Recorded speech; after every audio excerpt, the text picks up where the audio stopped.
Well, welcome everyone. It's so nice to see everybody here in the chambers on this beautiful, beautiful evening here in Kalamazoo, and so nice to see my colleagues. We did not have a committee of the whole meeting tonight, so this is our first meeting of the evening, which is actually a rare event for us. So I'm going to call to order the business meeting for the Kalamazoo City Commission for Tuesday, September 2nd, 2025. And the first order of business is roll call. Clerk Borling. Commissioner Cooney. Present. Commissioner Decker. Present. Commissioner Hoffman. Commissioner Pradel. Present. Commissioner Wilson. Present. Vice Mayor Hess. Present. Mayor Anderson. Here. Thank you, Clerk Borling. May I have a motion to excuse Commissioner Hoffman? Motion made by Commissioner Decker. Supported by Commissioner Cooney. All in favor, please say aye. Aye. All opposed, nay. Thank you, Commissioners. The motion passes. We are blessed for our opening ceremony here today to have the Reverend Mayor Austin, who's from right across the street here, across the park, First Congregational Church, and I will be asking her to come forward to provide the invocation to get us started, and I will be asking everyone to please stand while she provides that, and then remain standing for the Pledge of Allegiance. Reverend Austin.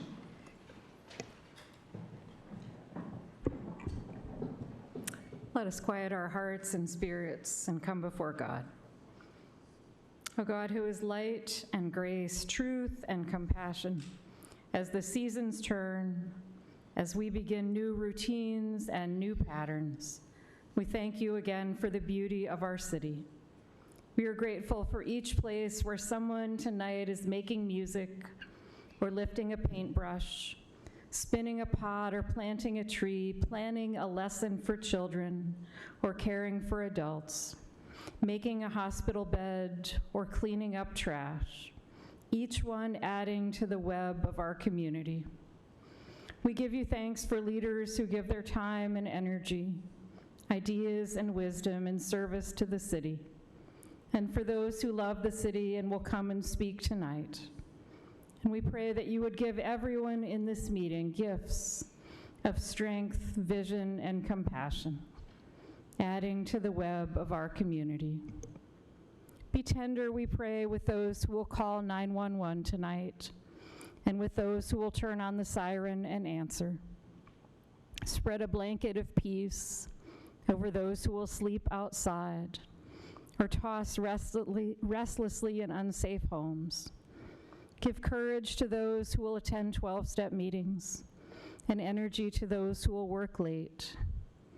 Watch over teachers and lunch ladies beginning a new year, over principals stretched thin and students who are fearful, all part of the web of our community.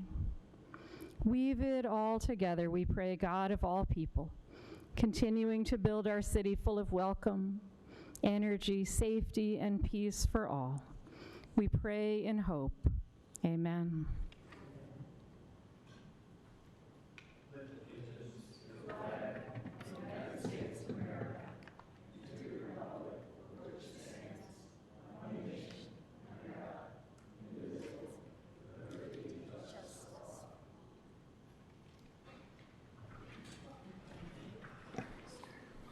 Thank you so much again, Reverend Austin. I appreciate your presence here. We are now down to the adoption of the formal agenda.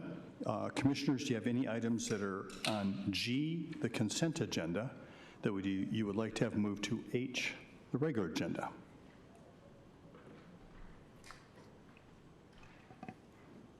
Seeing none, the agenda stands as it is. Next, communications. Manager Ritzma. Nothing, Your Honor. Thank you so much. Now is the opportunity for public comments. Just as a reminder, you'll have 4 minutes, and you can watch that on the timer right in front of you there to speak on any topic that you would like for this business meeting. Please come forward, state your name, and whether you live in the city. Also, just another reminder, this is generally not a time for dialogue. It's a time for you to express your topics you are interested in or concerned about. Please go ahead. Good evening. I'm Katie Bloom. I live on Rambling Road in the Winchell neighborhood. I came before you in January of 2024 with a petition of hundreds of names asking for the removal of the roundabouts. If you heard a collective sigh and a collective cheer about 2 weeks ago from the neighborhood, that was us. If you heard the fireworks, that wasn't us. That was the returning students to the campus. But I'm here because I represented a large group of people to say we need attention to this. We followed up with you with letters and emails, and you followed up by holding listening sessions and listening to what the people in the neighborhood had to say. You followed up by asking us as a neighborhood to vote, and we collectively voted. And when it came time and the votes were counted, the roundabouts were removed, and we found there's other viable alternatives that offer us safe routes to school, safe routes for biking, safe routes for travel. And I'm here to say there is much gratitude from our neighborhood to this city, to the city commissioners, to the mayor, to the staff, for listening to our concerns and taking the time to do something about it. That's all. Thank you. Thank you. Next, please.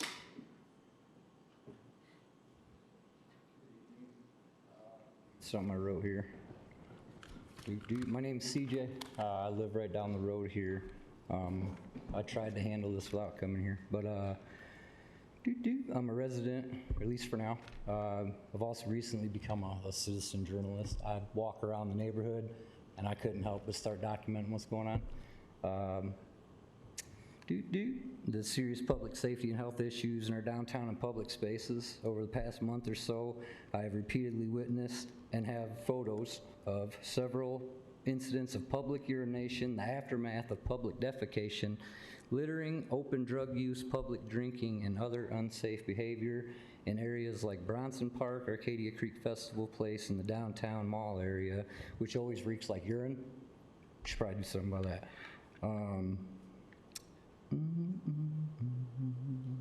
Sorry, I lost my spot. On the 18th, I actually had to call the cops while I was on that walk because in Arcadia Creek Park, there's a drugged out young lady naked in the creek. So that was an interesting morning. That was before 8 a.m. or right around then. That park's always nasty. I went and swept a bunch of broken glass stuff up there today, cleaned up a bunch of cigarette butts and other trash and rubber gloves and bloody bandages from the biomat place and stuff. And then as someone that's been documenting this, I've had to put up with threats of physical violence from people that don't like me taking pictures of what's going on. And I've almost been attacked by a dog over here at the park because they didn't have a hold of the leash. The guy just barely grabbed a hold of it in time. And so since then, I've actually started having to carry a firearm with me when I walk around the city. I've been told by a young heroin-addicted lady and then confirmed by one of the lady officers in the city that I'm not to go up by MLK Park because it's very dangerous for me. These are not isolated or minor incidents. They're ongoing public safety and health concerns. They're also violation of existing city codes concerning public urination, defecation, all those things I listed. I'm asking the City Commission to take concrete action to enforce these codes and ordinances, to include enforcing park curfews. They don't do that at Arcadia Park either. There's people sleeping in there, and it's supposed to be closed between 10 and 7. Restore public order and make our public spaces safe, clean, and accessible for everyone. I've had to step over homeless people in the morning right downtown on the sidewalk. It's not okay. Thank you for your time and attention. I urge you guys to take prompt action about this. Thank you. Next, please. Hi, I'm Chris Chatterton. I live on Waite Street, and I live right near my personal roundabout. I want to take a few more minutes of your time to thank you all for the time that you've spent reading our emails, engaging with us in conversation, listening to our concerns about the roundabouts that were placed there. I realize that this is not one of the major problems this city has, and you still took your time to listen patiently and kindly to our concerns. So I just want to thank all of you and the other city staff that resulted in the removal of those roundabouts. And our neighborhood kind of looks like it did before, and it feels a lot better. So thank you. Thank you. Good evening. I'm Maureen Abueva. I live on Chevy Chase between the two roundabouts. My husband and I have resided there for 52 years. And in those 52 years, there's never been an accident on Chevy Chase. So I just want to thank all of you for being so attentive to our issue. And I thought I would just give you a chance to see my face, because I've written several letters to all of you. So again, thank you very much for listening to us and saving about 20 to 30 trees. Thank you. Thank you. Next, please.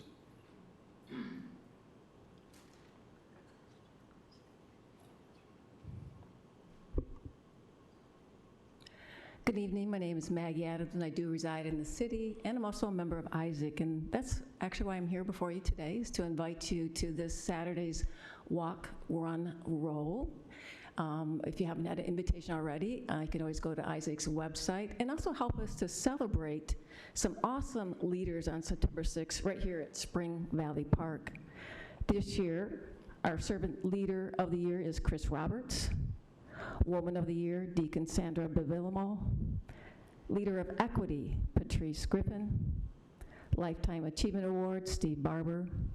Beloved Community Work Award, Footprints of the Blueprint, Black and Brown on the Ground Against Gun Violence Family Team. Clergy of the Year, Pastor Lindsey E. Brown, or Bell. And Isaac Leader of the Year, Reverend Jerry Duggan. So if you haven't had an opportunity to sign up, please do, and join us this Saturday. Thank you. Thank you. Next, please.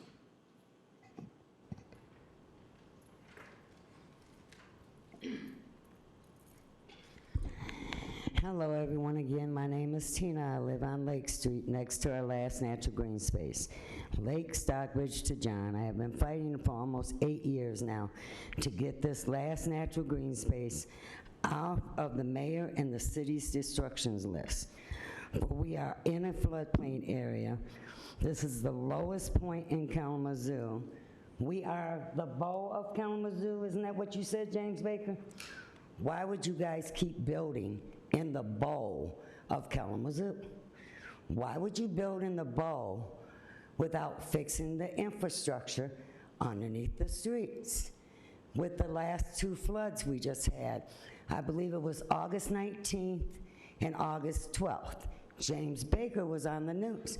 He said, oh, well, the storm drains can't take that much water that fast. That's at both times. 2 different times of flooding. We only got 1 inch of rain. Why don't you guys clean these things out? Why don't you fix the piping underneath? Why don't you do something? Do something for the city of Kalamazoo, not just keep making it worse for everybody. You know, the recent nearby developments like KVCC has caused a significant increase in specifically the lack of infrastructure upgrades to handle the increased workloads in sanitary sewers and storm sewers.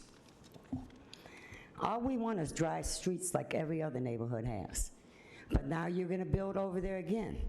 Stockbridge floods in people's basements, right over by the DHS building. So when you build that up 5 feet higher than the ground, and you cover all that contaminated land by putting dirt on top of it, that contamination is gonna go to the groundwater. Just like when we flood, the sewers go to the groundwater. And the groundwater is where our drinking water comes from, if I understand that right. That's why I don't drink the city's water. So when are you guys gonna do anything? You know, it's time to vote, guys. November 4th, it's time for change. Some of these people up here, one of them has a lot of conflict of interest going on. For our mayor is the vice president of a nonprofit, Lift Foundation. He has deep power in the world of public housing. What do we have an issue with in Kalamazoo? Mental health, public housing, and nowhere for anybody to get help for their mental health. Why do we have these problems if you're the mayor and you're the presidents of these boards and you do all this? You know, you're also on the Kalamazoo County Public Housing Board. Makes a lot of conflict of interest. You know, you have families out on the streets living. Families, people, all over the place, sleeping anywhere they can. But when you build an affordable apartment, you only put them on the bad areas where it's contaminated land, flooding, or something. What, you're saying people aren't good enough to live in a nice area because they're poorer than anybody else? You know, guys, November 4th, get out and vote. Chris Glasser for mayor of Kalamazoo. We need everybody to get out and vote. We need change. Mr. Anderson, you've been here 6 years. And for 8 years of them 6 years, when you were on the commission, I have asked you over and over and begged you over and over to fix your infrastructure. People shouldn't flood like we do, but you never did nothing. Drew Duncan for City Commission. Come on, guys, we need change. November 4th. Thank you very much. Next, please.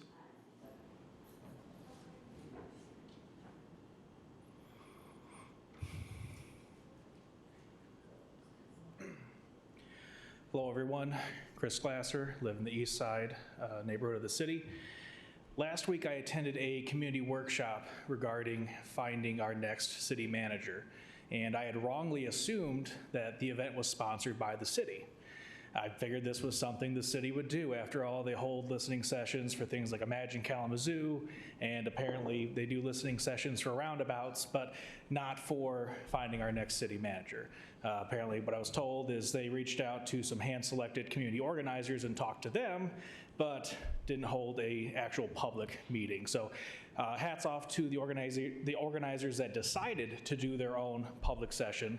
2 of them actually last week. Hats off to Isaac, the NAACP, El Concilio, and the other organizations that helped do what the city refused to do. Because this is a big deal. I've been telling people, as someone who is running for mayor, that the selection of the next city manager is almost more important than the mayor or the commissioners, because that is the person who is running the city day to day. You guys meet in your committee of the whole and business meetings, but this person is here every single day actually running the city. So personally, I want to see as much citizen involvement in that process as possible, not less.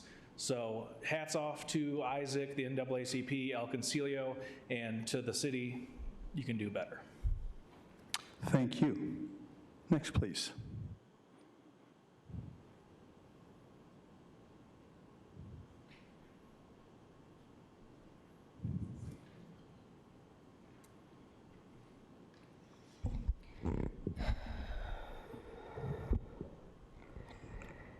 The national issues and Trump is getting out of control. The city needs to protect its citizens. We appreciate the individuals who have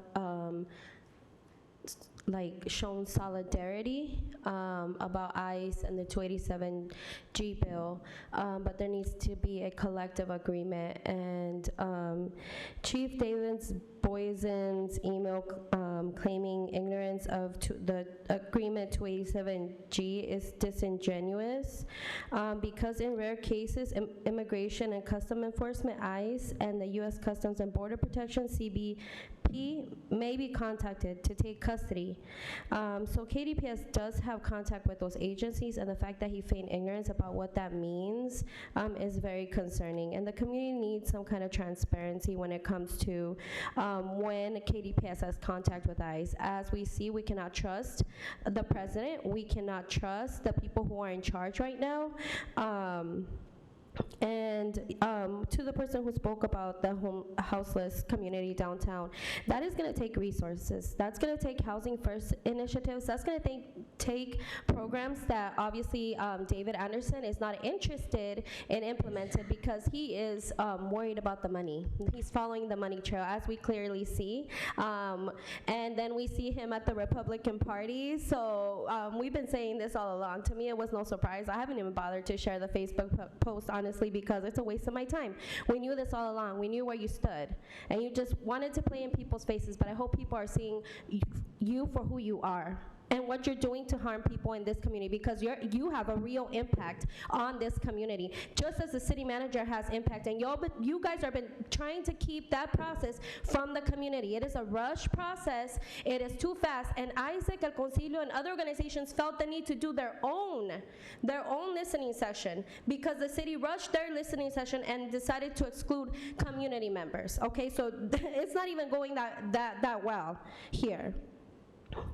And the arena, of course, like, do I need to talk about the arena and like the downtown, the homeless people downtown, they need resources. And for people, yes, people walk over homeless people. They get to look down on homeless people because they do not understand that they are weaponized in the media. Just as we saw Belkama with second wave media talking about people are coming from other cities. Well, you know what? KDPS is also sending people to other cities, and we're calling it some reuniting with your family BS. But in reality, KDPS has, and this, right, they have the right to tell somebody, hey, there's more resources over there, just like other cities are saying. So to make an excuse about people coming here and trying to find resources and exacerbating the mission or whatever, the mission is crap. But anyway, exacerbating the resources is a lie, because we should have this in place already. And the real housing crisis lies in the ALICE statistics. The real housing crisis of people who are unseen, that are living in their cars, that are doubled up. Those are that is the systemic part of it. Yes, we see the people in the streets who need more than just housing. They need wraparound services, and we need to grow our empathy, because Trump has declared war on homeless people, and we need to do more than just sit around and say, well, other communities should worry about their homeless people. Why are they sending them over here? We should have already implemented these resources and been the innovators of change so that we could work with other communities to send people back in the right way, not just pretending like we're going to send people back when the families, it takes more than just sending people back, okay? Families need support, time, effort, energy, lots of other things besides saying we're going to reunite you with your family. Here's a bus ticket, because all of these cities are doing the same thing right now to homeless people. Thank you.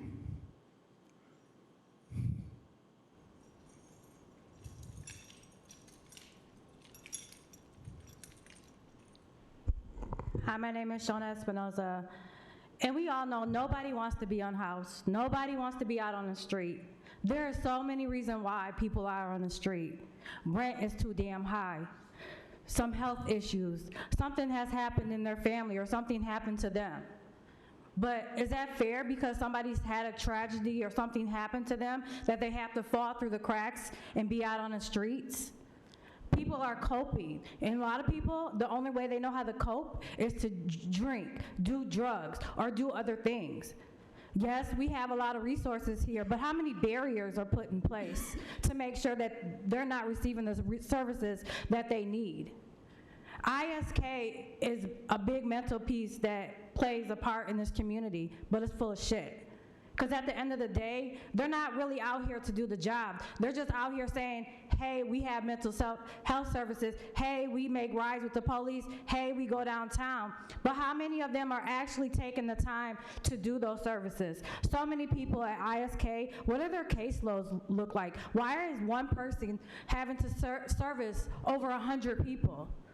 That makes no sense. That's a rush job. That's not even making sure that they get the services that they need. And by the time they actually get down to the reason, a lot of people are like, oh, I can't deal with this. They're mentally too gone, or there's so much going on. Mental health is real. Mental health should be taken extremely serious. It's a long process that people need.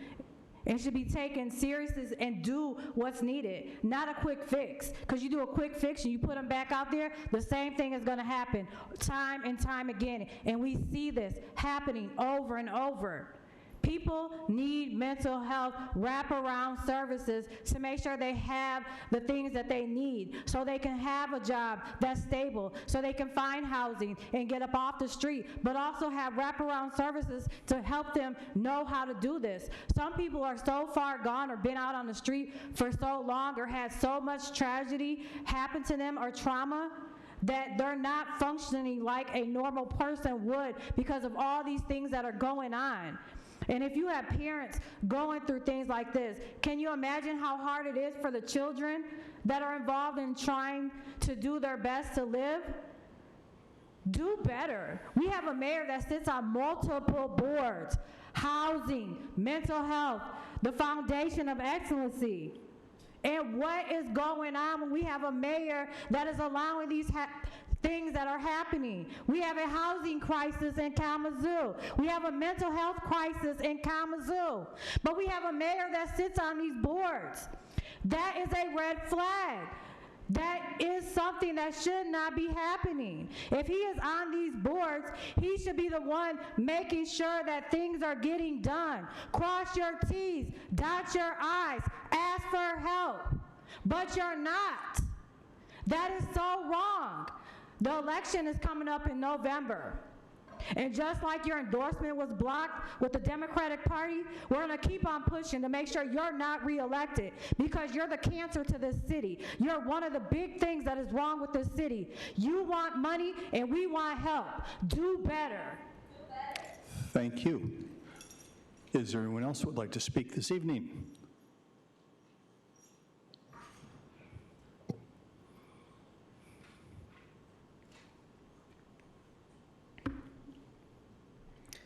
Hi there, my name's Tori. I live in Comstock. This is my first time being in this building. It's a very beautiful building. This is also my first time joining one of your meetings. I found the lengthy Christian invocation kind of uncomfortable and disturbing because of separation of church and state. But I do value the sentiments that the person was speaking to. We have a web of community that needs to be valued, needs to be loved and cherished. I'm concerned about increased ICE presence in Kalamazoo, and I am concerned about the threat of increased immigration enforcement in Kalamazoo. I understand that enrollment in schools in Kalamazoo is down, and that's attributed to the chilling effects of immigration in the news and in our streets. The Michigan House recently passed a stripped budget. There are a lot of things to be concerned about in that budget. For example, I'm a state government employee and I'm in leadership with my union. We received notice from our union this afternoon after the lovely holiday weekend that the state of Michigan is initiating layoff procedures. The 30-day notice is a formality, I admit, but it doesn't inspire confidence in my job and my future in Michigan. The biggest aspect I'd like to draw your attention to, though, is the Republican budget decreases the funding in police and prison allocations. This is a bizarre change of pace. Decreased funding for law enforcement is the opposite of what you would expect from a conservative lawmakers. And we do know that the House budget was pushed through by the Republicans. So the only way I can reconcile that information, that 180-degree turn, is to assume that Michigan leadership plans to offset budget losses by committing to ICE, by signing contracts and escalating immigration crackdowns.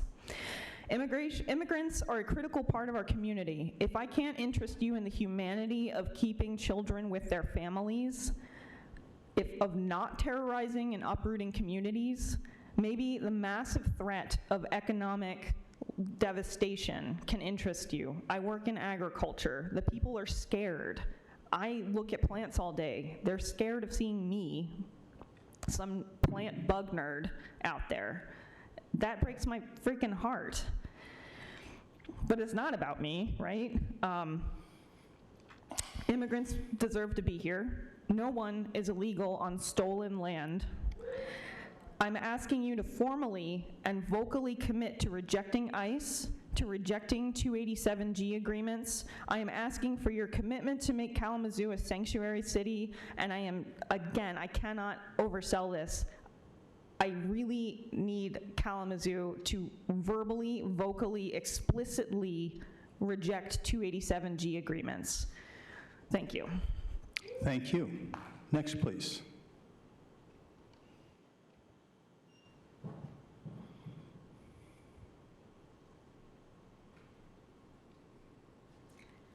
Hi there, my name is Raina Skeels and I reside in the Eastwood neighborhood, but I'm not here for residential today. I am here with Discover Kalamazoo sharing some fun events that are happening this week. So does this sheet look familiar to you?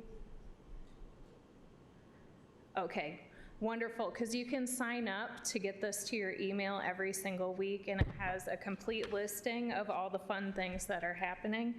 So of the 4 that I had chosen to share with you, I don't know if some of you have noticed that the trolley is running downtown. That's the Salvador trolley that will be running throughout the Brush the Block event that started today and will be going through the 7th. And I have driven by several of the sites already, and we have so many wildly talented people here that are very creative, making this a vibrant place to live. So for that, I'm very grateful. Also, there is free admission at the Kalamazoo Institute of Arts on Thursday. And Kalamazoo has an annual Scottish Fest that's starting on the 4th and Kindleberger Park over in Comstock. And I know many of you are very excited for tailgate season. That leads us to WMU's first home game here versus North Texas, starting at 3:30 on Western's campus. So thank you very much for your time. I hope some of you are able to check out some of the very fun things happening here in our community. Thank you.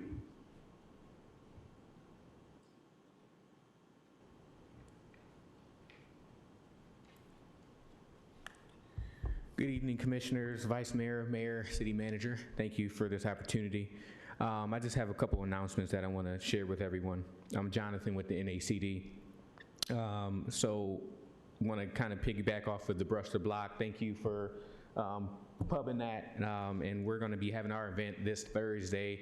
So I'm inviting you guys out. The Skeletons are going to be there, so if you like listening to live music, please come to that. And then we're going to reveal our new mural that we were so graciously gifted by our community partners. So please come out to that. That's from 6 to 8 at the NACD. Shortly, next week is going to be Kalamazoo Climate Coalition is going to have a safe and sustainable living event from 5:30 to 7:30, September 11th. And that's going to be open to the public, so please govern yourselves accordingly for that. I have a lot of things. Kalamazoo Event Center Community Info Session, that next session is going to be September 23rd. I'm encouraging all Kalamazoo City residents and especially Northside residents to come to learn about the possible opportunities and job opportunities that the event center is going to bring. Again, we are one of their key partners, and so we want to make sure that every opportunity is being met to our residents. Right now we have our basic electrical class cohort accepting applications right now until September 19th. So if you want to learn how to work with the wires and light fixtures and all those things, I plan on doing that myself. You can definitely sign up until September 19th, and the applications close then. So next thing is, I've been getting a lot of emails regarding some of the air quality issues regarding on the north side. This is nothing new, everybody knows about it, but I'm still being educated within myself. But at least I'm a person that's solution oriented, and I am just wondering if the city is considering if we can possibly help us with air purifiers to some of our Northside residents, just how you guys were able to provide some of the cameras through KDPS and some of the water filtration systems as well. So that can be a conversation at a later date, but just to put that in your head now, just so we can get that conversation going, because again, this is a big problem. Again, I've been brought to this by many people with the air quality, and it's bad. A lot of people are kind of experiencing some health issues, and I'm not the one to kind of bicker about it, but I would like to go move forward and have a solution for it. So if we can have a conversation, if I can speak to someone about it, that would be great. I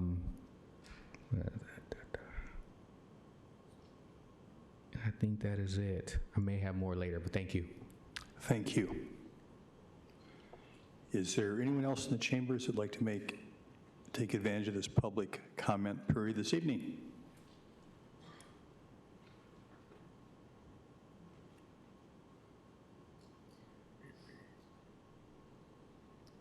Hi there. I do live in the city, and I wanted to also address the email that was brought up earlier by one of the other speakers. We were forwarded this email, and I'm going to be honest, I didn't read much past the first paragraph, in which Chief Boyson said that he did not know what a 287G agreement was. That's, to me, pretty concerning, to say the least, and it doesn't really inspire any confidence in whatever else was in the email. I'll admit I'm still learning about a lot of things, and I was not born in Kalamazoo, but this is my home now, and this is my first time addressing this commission. Many others have been showing up a lot longer, speaking a lot louder, and demanding more. And it seems that I'm learning it falls on deaf ears unless you're writing a check for the latest affordable housing project, which I have other opinions on, but I'm going to use my time for this today. It really shows that, from someone who is, again, still learning about everything going on in the community, a real lack of community trust. It kind of seems like there a lot of excuses being used that don't even really apply to the things that we're talking about, and most of all being money. And that's really not something that we're, even really talking about when it comes to the things that we are demanding, such as the 287G agreement and making Kalamazoo a sanctuary city. We're just interested in protecting our neighbors and protecting the people who live in this city, which is supposed to be the job of this commission. So I'm not going to use up all my time today, but that is just what I wanted to share. Thank you. Thank you. Anyone else in the chambers who would like to make a comment this evening? All right, seeing no one, I want to thank everyone that took the time and made the effort to come down and take advantage of the public comment period. And next on our agenda is public hearings. So I would now like to open a public hearing to receive comments on a resolution establishing a commercial redevelopment district at 227 West Michigan Avenue. Manager Risma, is there a staff presentation on this item? Yeah, we have our development manager, Jamie McCarthy, coming up. She'll be giving a brief presentation on this, and while you're up here, you might as well take care of the next one, too. Thanks, Jamie. Welcome, Jamie. Yeah, good evening, Mayor, Vice Mayor, Commissioners, and City Manager. I have just some brief information about both of these items before you take comment and vote this evening. So to begin with, we have what we're introducing as a commercial redevelopment district. The other one here is a commercial rehabilitation district. I'm going to go over some of the differences and similarities between these two tax abatements.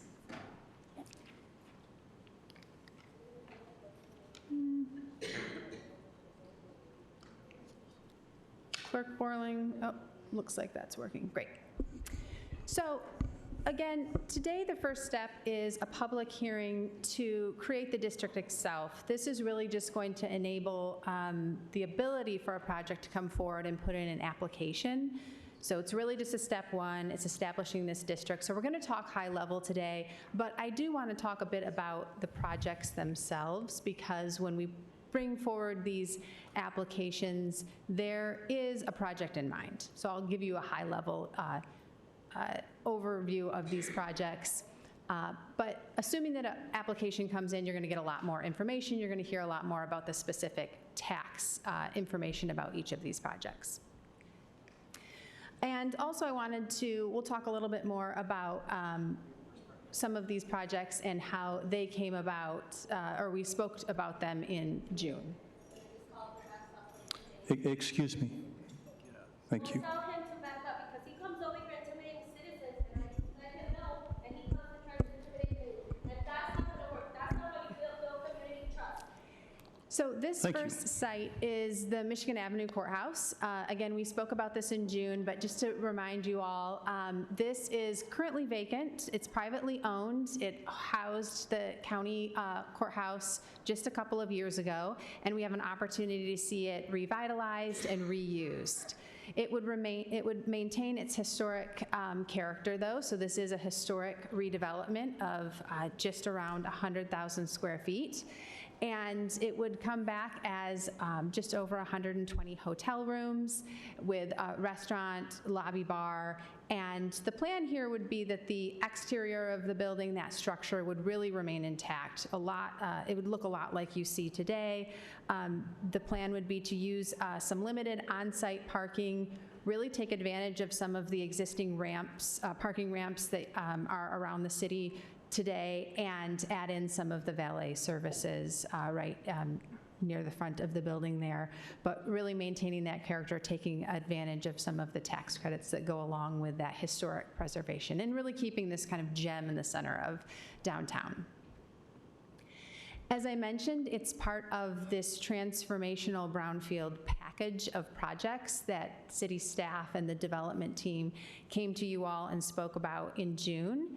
It's tied together with 3 different projects.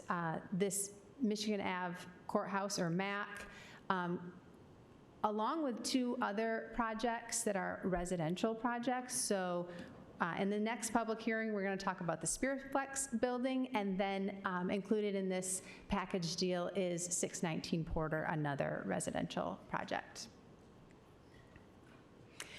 In June, we talked about how we're bringing together and leveraging the benefits of a brownfield plan and a lot of the state incentives that go along with a transformational brownfield plan, and then adding in some of our local and state tax abatements. And so that's what we're coming here to you today, and bringing forward those abatements that we had talked about in June, and really just starting that process. So I want to talk a little bit about what the district looks like. It is a smaller footprint that includes the 227 Michigan parcel, so bound by West Michigan Avenue, Rose Street, Academy Street to the south, and then North Church Street. It is zoned D2, so it has downtown zoning, very similar to D1, so looking for that active downtown retail kind of zoning, a little bit more flexible in D2, but that commercial, restaurant, hotel use is included in this district. And then to speak a little bit about Public Act 255 and where that comes from. It's really meant as a tool, it's a state tax incentive, really as a tool to help core communities like Kalamazoo offset these upfront costs that a rehab of this nature, this historic building, is going to have some significant costs going in. Taking what are courthouses right now and creating them into hotel rooms, giving it a new life, giving it a commercial life to continue that downtown use. And to really help get a commercial project like this off the ground, we have this tax tool that we can help sort of freeze the taxes for now, or offer that tax incentive so the project can get operational, keep those taxes sort of low, they can get sort of debt and operations under control, and then for that relatively short time, they can see that benefit, but then it pops right back onto the tax roll, so that really the investment for the community is that long term, they're going to see that tax base grow, and that really is what the benefit to the community is. In addition to the jobs that go along with this project, and that activation that happens at the core of the downtown is what we're really looking for. So to talk a little bit more about how the abatement would work, like I said, it's really two parts that you see here in blue. Creating the district is step one. Once that is created, the property owners in this district then can come forward and apply for a certificate. A little bit more about what does the abatement benefit look like. There are two different applications that a project could come forward with. We don't have the application in hand, so we don't know exactly what the tax benefit would look like. We'll be able to share that with you in the near future. But it's either for a new facility application, it would look like a 50% tax abatement, or under a rehab project, the taxable value is frozen at a value prior to the improvement. So you're still paying taxes at a sort of lower base value. You get that benefit for a range of 1 to 12 years is the term, and then the property taxes go back up to the higher range after the certificate expires. So that's that second point there. The certificate application would come back before the City Commission for you all to review, and then you'd make this recommendation on a 1 to 12 year length of abatement. 12 years being that maximum that's allowed under the state law.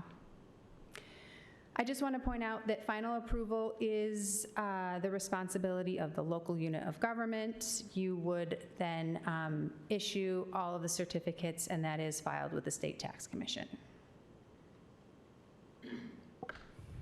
I'm happy to take any questions before we roll into the next abatement. Commissioners, questions on this part of this? Yeah, Commissioner Pradel. Thanks, Jamie, for being here for the presentation. Just had a question. When you were talking about that point about the certificate application and the terms of 1 to 12 years, is there, and I apologize if this has already been shared with us, but is there a target number of years that's necessary for the financing to work for this particular project, or a desired number of years? Yes, so we will certainly be looking at what's needed, looking at some financial need from the project. So we'll be able to look at that when we get an application. They're going to be giving that information with their application. We're also looking at, what amount of investments taking place and how that project itself aligns with some of our city master plans, some of our city needs. So we'll kind of evaluate all of that when we get an application that comes in. Sounds great. Thank you. Other questions, Commissioners? Yeah, Commissioner Decker. Thank you, Mayor. Thank you, Jamie. Good to see you. Just a couple of questions. I just want to make sure I understand this correctly. So this county building Kalamazoo County building is on the historic preservation list, correct? As we say, it's a historic preservation, so does it have the certificate to go with it, or are we just calling it historic? How do we keep the buildings and the architecture that is here within the city of Kalamazoo here? So what would be in place to make sure that they don't tear this building down? Have they taken those steps? Yes, so it is a historic resource, and those tax credits that the project would be seeking will have the State Historic Preservation Office involved that would be in charge of maintaining those historic rules. Okay, thank you. And I know you're going to talk about a couple different spots here, but I guess I'll just go ahead and ask this one. So for the different districts that you guys are proposing, and the one district with the different buildings, is that all by one developer? This is a single parcel, so we're proposing a relatively small, if you will, district. This was a request by this particular landowner or property owner to create this district for this one project. Okay, that's right. Just for this particular question. Yeah, that does answer my question. So then is the 261, is that also by the same developer or a different one? It's the same team or set of projects that are all part of that transformational brownfield plan. So same entity. Okay, same developer, yes. Yeah, I think it's a different LLC technically was on the application, but they're all under the same umbrella. Under that same umbrella. Yeah. Okay, very good. And would that also be the same for the 619 Porter? Yeah, correct. I think they're all a shared group. Thank you for that.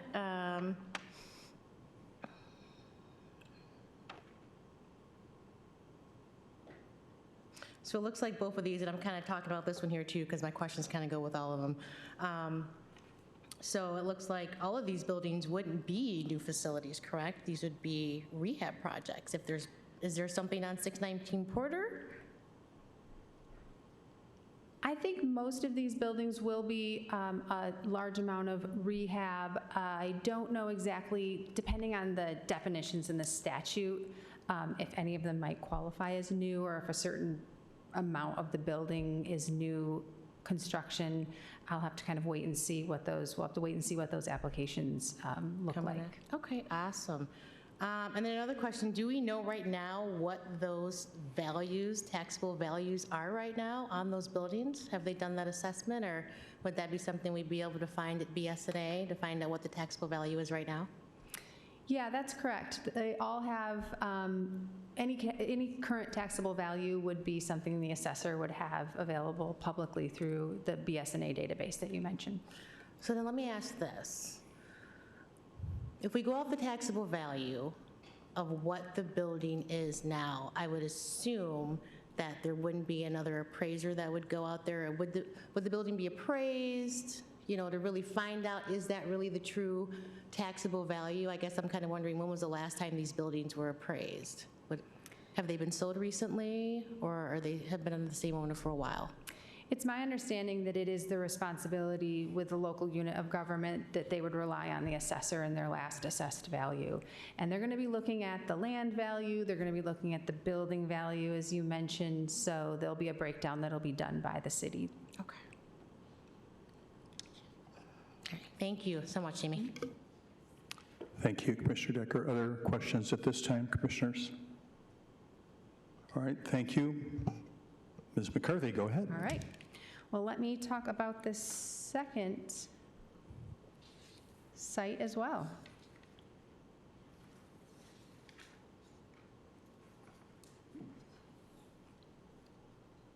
Okay.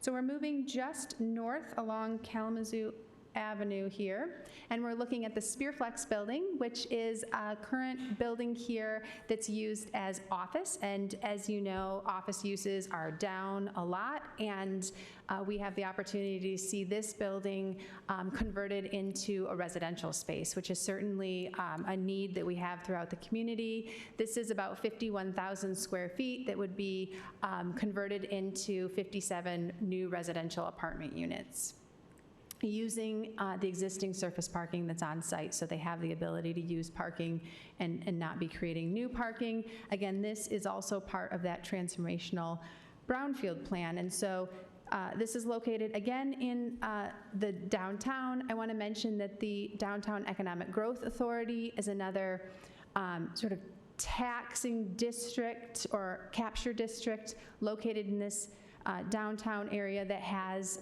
reviewed and approved the brownfield tool here. So we do have their approval on the brownfield tool in these areas. And I just want to talk a bit about this district. So again, it is it includes 261 East Kalamazoo, just that footprint of that parcel. So bound by Kalamazoo Avenue, Pitcher Street, North Edwards to the west there, and then it's the railroad is the northern boundary there. This one has downtown zoning as well. It happens to be D3, so really promotes a mix of uses here, anything residential, commercial, or civic type use. So we have that conversion from office to residential is supported. PA 210 is primarily used for really encouraging that rehab of our underused commercial properties for either commercial or multifamily residential. So that is really how this project could qualify for this type of a rehab, is that latter use as housing. And it's really important to think about this tool as a tool the state has created that allows communities like Kalamazoo to help offset both the higher cost of rehabbing aging commercial structures like this building, in our downtown, in our core neighborhoods, that often have those hurdles we all know about, those higher costs when you compare them to greenfield development that might be outside of a city like Kalamazoo. So it's helping us offer and incentivize that infill, that brownfield type costs that might otherwise encourage a developer to pick a lower cost site. And oftentimes, something that we might not think about is that these sites can carry a lot higher tax burden once they've been improved as well. So again, just for this shorter period of this tax abatement, we're able to offer a little bit more competitiveness with some of these greenfield sites out in more suburban areas. This is pretty similar, but I do want to point out some of the differences between the rehab district versus the redevelopment districts. They're pretty small, but this one only has sort of one application option. It's the taxable value is frozen again at that value that it is today before the improvements. So that would be frozen over the life of the certificate. The certificate length here is 1 to 10 years. Again, that certificate would come before the commission again to be reviewed. You're going to get more information about what's the existing taxable value, what we think the improvement on the property is going to look like. You're going to see that tax differential, and you're going to see a recommendation for what the applicant is looking for, and you're going to see a real breakdown on that.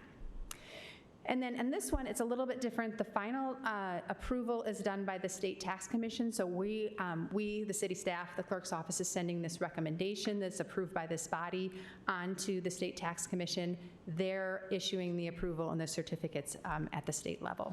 And that gets then passed through. We end up implementing it here through our taxing bodies, but it is a state approval.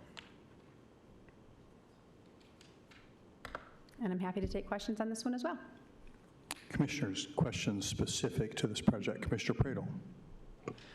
Thanks again, Jamie. I apologize if this question seems a bit minutia, but in the first example, you were talking about the term could be 1 to 12 years, and in this one, I noticed it's 1 to 10. Is there a reason for that difference, why it's capped at 10 years versus 12 years like the other one? I don't know why the statute several decades later came through a little bit differently. Yeah, it's confusing, but yeah. Yeah, that's a great question. I could ask around. I don't I'm curious, have the answer. but no, it's not a huge deal. Thank you. Other questions? Commissioner Decker. Thanks, Mayor. Thanks again, Jamie. Well, first I'll say I'm always excited when there's new residential units that are coming on board. As we heard before, there's a lack of housing. So my question is, we already know that it's going to be converted to 57 residential units, correct? What type of units are those going to be? What kind of income are individuals going to have? And is any of that information required within the application process when it comes for the commission? It's a great question. Whether it's required or not, there is a state application that I'm not very familiar with. It is information that I imagine the city will have at hand that we can bring forward to you all. I know that just in tandem with this project overall, that the applicant is working on an affordable housing agreement with the city, and so I think wrapped into all of that, we will have that information and be able to share with you what the rental breakdown will look like within the project. Okay, so remind me, so that will come later on, after everything is approved and say if the state approves it and whatnot. I'm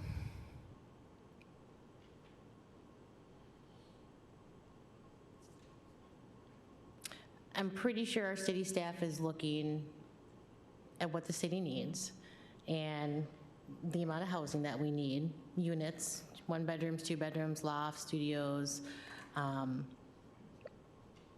places that don't charge $1,500. So I just, definitely want to just kind of put out there, just, make sure I know we always are, but I have to reiterate, just make sure we're always thinking about that, thinking about our individuals that are coming up and say may get a job at this event center and may want to live closer to this area, to not have to have a car to go to work. So just hopefully the developers, that entire entity that is working on all 3 of these rehabs, really take that into account and just really think about that. So, and I know they will, but I just have to say it. So thank you. Thank you, Commissioner Decker. Other questions, commissioners, at this point? All right, thank you so much. Seeing no questions from commissioners, now is the opportunity for public comment specific to this item. There are a 3-minute limit for this kind of public comment. If you'd like to comment on this particular hearing, please come forward, state your name and whether you live in the city. Thank you. Seeing no one, I will now close the public hearing. The recommended action is a motion to adopt the resolution, commissioners. Is there a motion? So moved. Motion made by Commissioner Pradel. Support. Supported by Vice Mayor Hess. Discussion, commissioners. Commissioner Pradel. Sure, Mayor. I think it's pretty exciting to see somebody willing to step forward to make a $100 million investment on these 3 development projects. I particularly think it's exciting because these are creative uses of historic structures. And you think about it, I mean, the likelihood of these 3, especially the courthouse and especially on Porter, really is likely it would be vacant, blighted, or demoed. And the likelihood would probably be that they would sit there for decades more before something else happened or just completely demolished.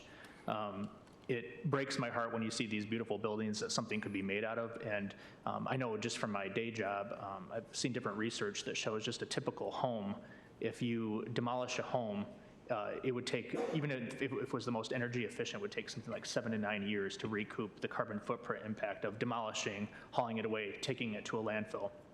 And this is really exciting to see that these are going to be actual creative, productive uses, including housing and hotel capabilities for our community, which we need both.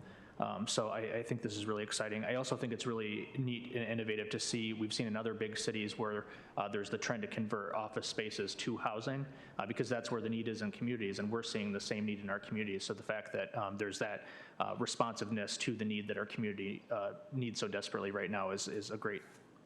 So I'm very supportive. Thank you, Commissioner Pradel. Other discussion? All right, see, when I just want to clarify for us, just reminding us, and of course anyone who's paying attention here, is that this is not approving a project. All we are doing with this hearing is we are establishing a district, which then gives the opportunity for a developer could take advantage of having a building in that district to apply for the benefits that might accrue to that redevelopment due to the fact that it's in a district. And it's interesting, we're going to have to, I'm going to talk about both of them, but we're going to have to take separate actions here. So that's just what we're doing. We're not approving rents, we're not approving number of units or size of units or anything like that. There'll be multiple steps where those discussions will continue to happen. And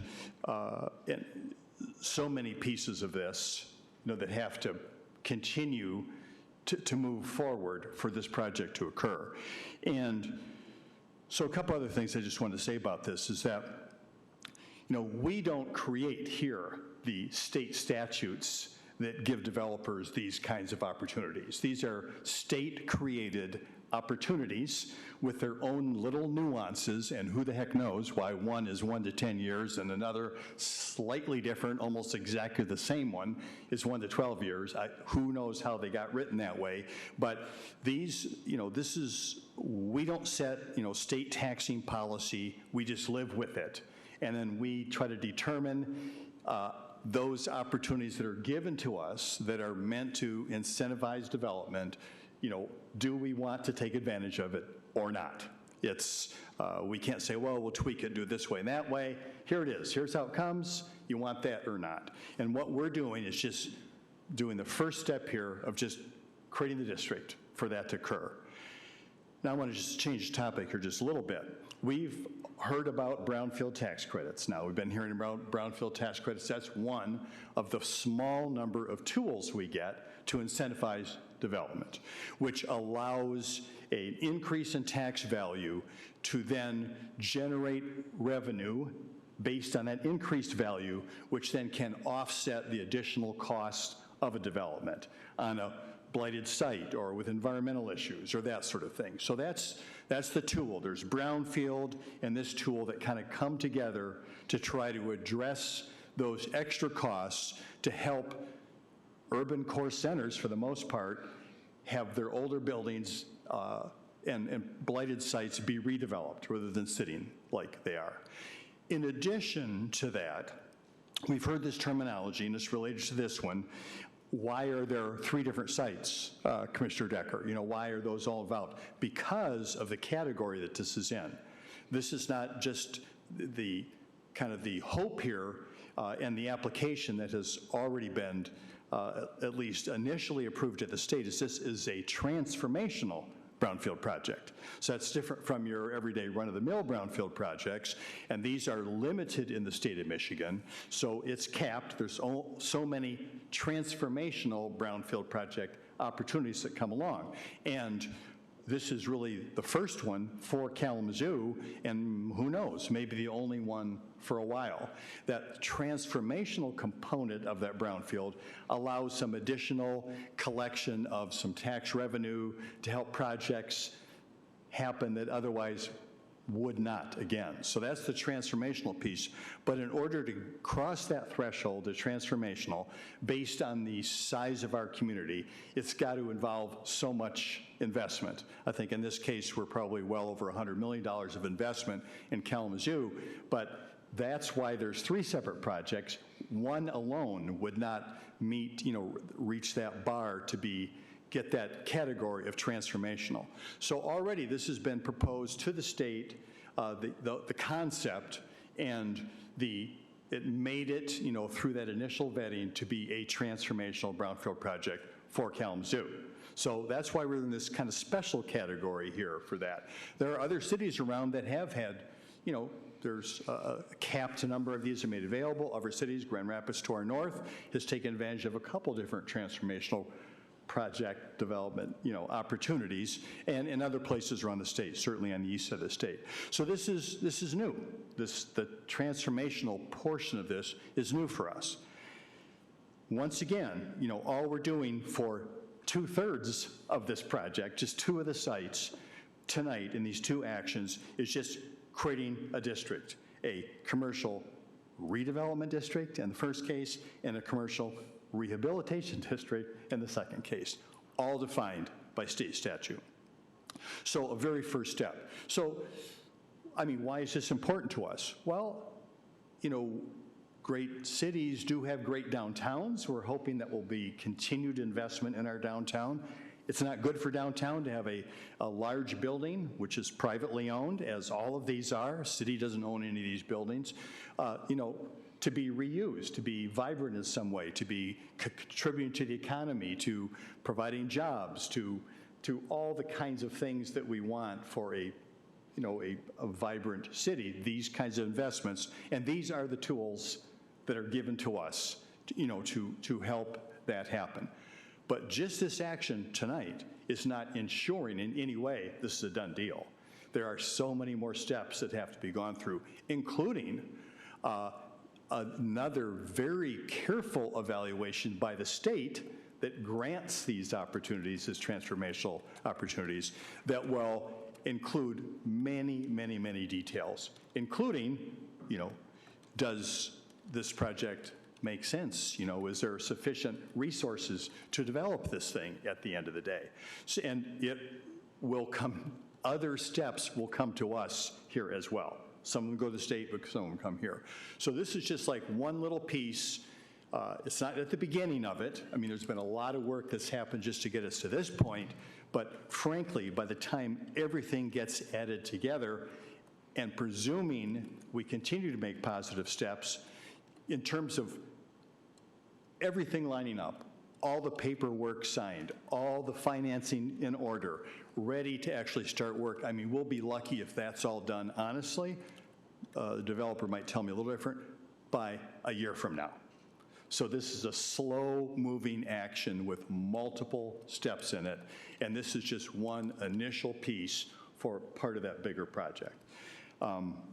So anyway, sometimes it will be portrayed in the news. It's like, oh, they took the action, it's done, you know, they're going to redevelop the court building, and that's great, okay? But I just want to provide a little caution and nuance and recognition that this is one piece, and this allows other things to occur, but multiple steps are still going to have to fall in place for all this to happen. Not the least of which, of course, is, you know, building permits and site plan approvals and all the other things that have to happen on our end of things when you get over to community planning and economic development. So lots of steps. Kind of board steps and internal steps that city staff have to go through.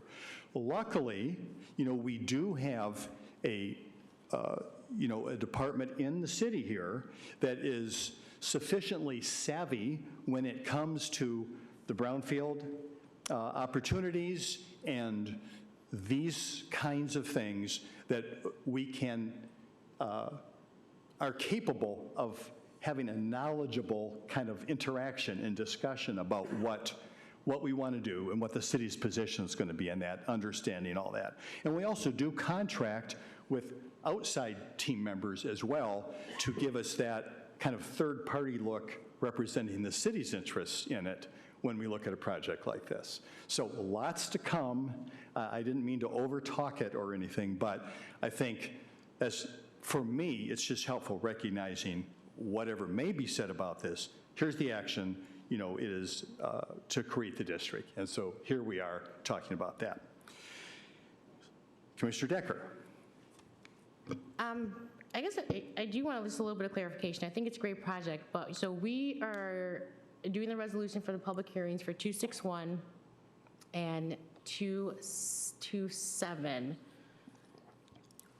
How does 619 Porter, what's going to be happening with that? Commissioner Decker, so you might remember that we had a request come to us for 619 Porter to create a similar district with similar attributes, not exactly the same, called an NEZ, a Neighborhood Enterprise Zone, which is something we have done. So that is what is being sought for that particular location. So similar, not the same. We've done NEZs before on other projects. We did have a question come to us related to creating an NEZ there.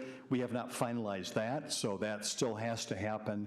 It'll come to us, but different names, similar actions. Yeah, we didn't mention it, and I didn't remember that. So I appreciate you, Mayor. I'm like, how does this 619 and how does that come into play? But that's already kind of been set into motion. So it's going to do the accumulation of all of the funds. Gotcha. Yeah. Good question. I appreciate that. Clerk Borling, please call the roll. Commissioner Decker. Yes. Commissioner Pradel. Yes. Commissioner Wilson. Yes. Vice Mayor Hess. Yes. Mayor Anderson. Yes. Commissioner Cooney. Yes. Thank you, Commissioners. The motion passes. I would now like to open a public hearing to receive comments on a resolution establishing a commercial rehabilitation district at 261 East Kalamazoo Avenue.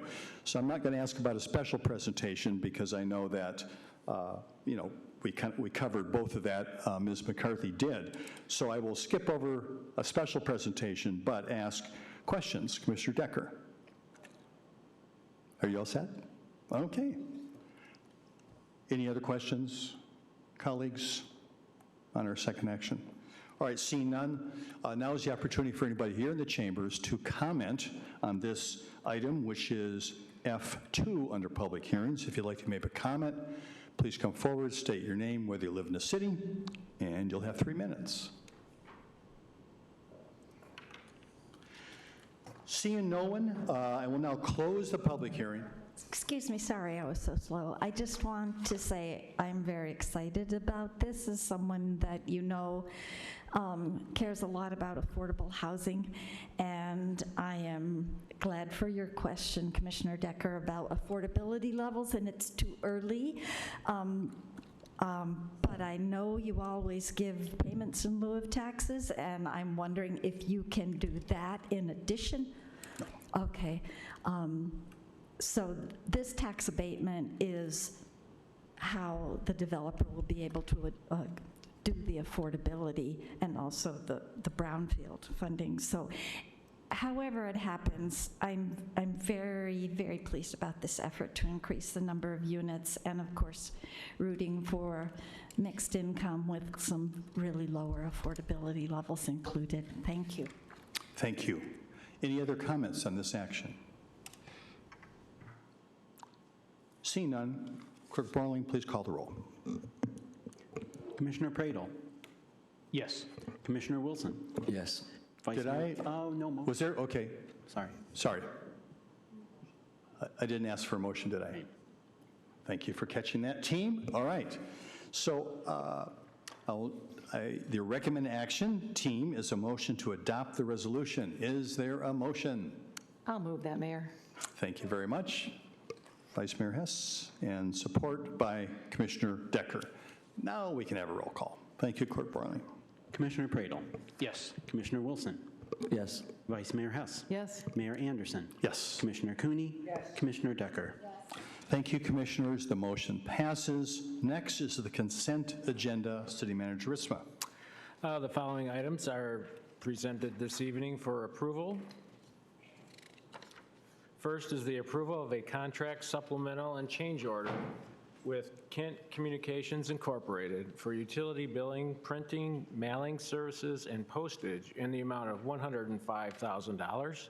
Next is the approval of a contract with All Things Diverse for diversity, equity, and inclusion assessment in the amount of $129,800. Next is the approval of a contract extension with High Grade Materials for miscellaneous aggregates and road gravel, Group 1 only, in the amount of $154,150. Next is the approval of a support services agreement with the Central County Transportation Authority for a 3-year period beginning October 1, 2025, and ending on September 30, 2028, in the amount of $640,000 for the first year and increasing in each subsequent year. Next is the approval of a temporary access easement with Consumers Energy Company at the Water Treatment Plant Number 12, located at 3100 Stadium Drive. Next is the approval of the acquisition of easements at the following properties for the 2025 Pedestrian Safety Project Number 1 for the combined price of $1,207. 3414 Lovers Lane from Van Lawn Holdings for $603, and at 4740 Campus Drive from Western Michigan University by donation, and at 3601 Arboretum Parkway from Walden Woods Association for $604. Next is the approval of the amendments or the minutes from the City Commission meetings on August 11 and August 18, 2025. Thank you very much, Manager Ritzma. Commissioners, the requested action is a motion to approve items 1 through 7 and authorize the city manager to sign all related documents on behalf of the city. Is there a motion? Mr. Mayor, just one point of information on the consent agenda. On G1 in our packet on page 29, the memo states that the printing and mailing services cost is going to be $66,400,000. And so I imagine that's just an error, but I just wanted to make sure that that's noted in the record that obviously that's not the case.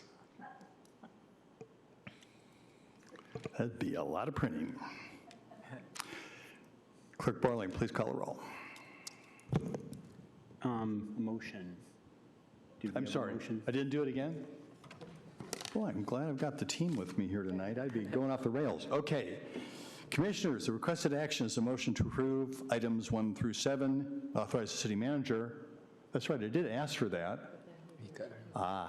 That's what threw me off. Would you like to make the motion then, Commissioner Pradle? So moved. Thank you. Support. Okay. Okay.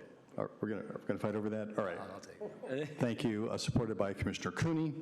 Clerk Borling, please call the roll. Commissioner Wilson? Yes. Vice Mayor Hess? Yes. Mayor Anderson? Yes. Commissioner Cooney? Yes. Commissioner Decker? Yes. Commissioner Pradle? Yes. Thank you, Commissioners. The items on the consent agenda are approved. Now we're down to the regular agenda. Manager Ritzma. Item H1 is approval of the purchase of 808 Simpson Street from the Kalamazoo County Treasurer for the amount of $1,469.26. Thank you, Manager Ritzma. Any report on this item? We have staff available for questions, if there are any. Commissioners, any questions? Commissioner Decker? No? All right. Seeing none, now is the opportunity for anybody in the chambers to comment on this item. It is item H1. Seeing no comments, Commissioners, the recommended action is a motion to approve. Is there a motion? Motion made by Commissioner Cooney. Supported by Commissioner Decker. Any discussion? Commissioner Decker. Thank you, Mayor. I just want to say one more unit of housing going up. All right. Clerk Borling, please call the roll. Vice Mayor Hess. Yes. Mayor Anderson. Yes. Commissioner Cooney. Yes. Commissioner Decker. Yes. Commissioner Pradel. Yes. Commissioner Wilson. Yes. Thank you, Commissioners. The motion passes. Next on the agenda is item H2. City Manager Ritzma. Approval of a contract with Balkema Excavating Incorporated for the F Avenue and 28th Street Transmission Water Main Project in the amount of $1,788,116.70. Thank you, Manager Ritzma. And is there a staff report on this item? No, there isn't, and this and the next two items are on the regular agenda, given the dollar amounts for each of the contracts. So we have James Baker available if there are any questions for each of these coming up. Thank you, Manager Ritzma. Questions, Commissioners, on this item? See none. Okay, is there anyone here in the chambers that would like to comment on this item? This is item H2. Seeing that there's no comments, the recommended action is a motion to approve. Commissioners, is there a motion? So moved. Motion made by Vice Mayor Hess. Support. Supported by Commissioner Pradel. Discussion, Commissioners? Seeing none, Clerk Borling, please call the roll. Mayor Anderson. Yes. Commissioner Cooney. Yes. Commissioner Decker. Yes. Commissioner Pradel. Yes. Commissioner Wilson. Yes. Vice Mayor Hess. Yes. Thank you, Commissioners. The motion passes. Next on the agenda is item H3. Manager Ritzma. Approval of a contract with ARC Purification LLC to provide Carb Pure wastewater powder activated carbon for the wastewater treatment plant in the amount of $2,360,000. Thank you. I know you've already commented on this one. Any questions or comments from Commission on this particular item? H3. Seeing none, now is the opportunity for anyone who is here in the chambers who would like to comment on item H3. Please come forward. State your name and whether you live in the city. Seeing no one, the recommended action is a motion to approve. Is there a motion, Commissioners? Motion made by Commissioner Cooney. Support. Supported by Commissioner Wilson. Any discussion? No. All right, seeing none, Clerk Borling, please call the roll. Commissioner Cooney. Yes. Commissioner Decker. Yes. Commissioner Pradel. Yes. Commissioner Wilson. Yes. Vice Mayor Hess. Yes. Mayor Anderson. Yes. Thank you, Commissioners. The motion passes. Next on the agenda is item H4. City Manager Ritzma. Approval of a contract with Hunter Prowl Company for the ML Avenue and 35th Street Transmission Water Main Project in the amount of $2,734,899.43. Thank you, Manager Ritzma. Any questions from my colleagues up here on this item? Seeing none, is there anyone here in the chambers who would like to comment on this item? This is item H4. Seeing no one, the recommended action is a motion to approve. Is there a motion? So moved. Motion made by Commissioner Wilson. Support. Supported by Vice Mayor Hess. Discussion, Commissioners? Mayor, given the large size of this, I was just noticing that there were 6 bids received, and this is the first time we've worked with this bidder. And it noted that there were, they followed up on a number of references, but it would be interesting to find out, what the experience was with the contractor at some point, being the first time we've worked with them. Appreciate that. Commissioner Decker? All right. Great minds think alike. So, questions done. Let me see. Have I asked for anyone here to comment on this? Okay, there we go. Item H4. Comments? Seeing none, the recommended action is a motion to approve. Is there a motion? Motion made by Commissioner Decker. We have a motion on this. We already have a motion on it? Commissioner Wilson, supported by Vice Mayor Hess. It's a team effort. As I always say, it's a team effort. Okay, so we already have a motion. Now I'm ahead of myself that way. So now it's time to call the roll. Commissioner Decker? Yes. Commissioner Pradle? Yes. Commissioner Wilson? Yes. Vice Mayor Hess? Yes. Mayor Anderson? Yes. Commissioner Cooney? Yes. Thank you, Commissioners. The motion passes. Next on the agenda is item H5. City Manager Ritzma. Adoption of an ordinance authorizing water supply system revenue bonds, Series 2025, in an amount not to exceed $22,100,000, and adoption of a notice of sale resolution. All right, that's a big number. Is there a staff report on this item, Manager Ritzma? There isn't, but our CFO, Steve Vicenzi's here to answer any questions, and I'll just talk about these next two real briefly.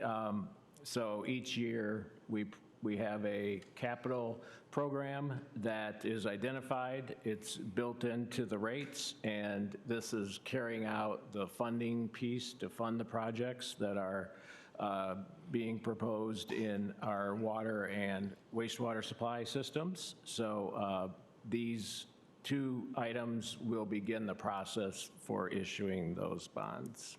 Thank you, Manager Ritzma. Questions, comments, Commissioners? All right, seeing none, is there anyone in the audience that would like to comment on this item? It's item H5. Seeing no one, the recommended action is a motion to adopt. Is there a motion? So moved. Motion made by Commissioner Cooney. Support. Supported by Commissioner Pradle. Discussion, Commissioners? All right. Seeing none, Clerk Borling, please call a roll. Commissioner Pradle? Yes. Commissioner Wilson? Yes. Vice Mayor Hess? Yes. Mayor Anderson? Yes. Commissioner Cooney? Yes. Commissioner Decker? Yes. Thank you, Commissioners. The motion passes. Next on the agenda is item H6. City Manager Ritzma. Adoption of an ordinance authorizing the issuance of wastewater supply system revenue bonds, Series 2025, for an amount not to exceed $11,440,000, and adoption of a notice of sale resolution. Thank you very much, Manager Ritzma. Questions?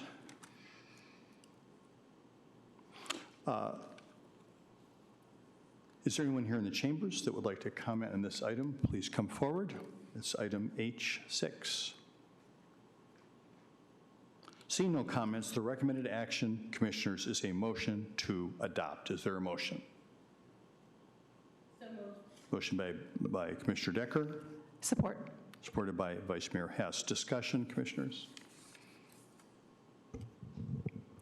So I will just add a little something here relative to these last two actions. It's a lot of money. It's a lot of money we're borrowing, but we are not taking this money and just spending it on things and it'll be gone.